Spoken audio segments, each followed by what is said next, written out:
De politie ziet het joert op 9 wapens in een huis in Stiensgeer. Just toen werd de bewoner van het huis door een arrestatieteam oppakt nadat er zijn pakers is er maar een vuurwapenbedrieger hier.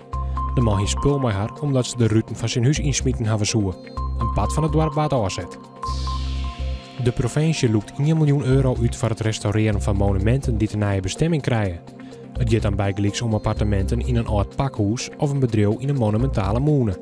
Maar de subsidie wil de provincie voorkomen dat oude gebouwen heel lang leeg staan en zuiterig worden.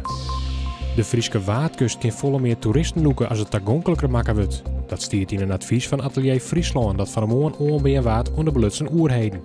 Zo is een van de ideeën om speciale dorpes om te lezen voor recreatie, bijgelijks in het noorden leeg.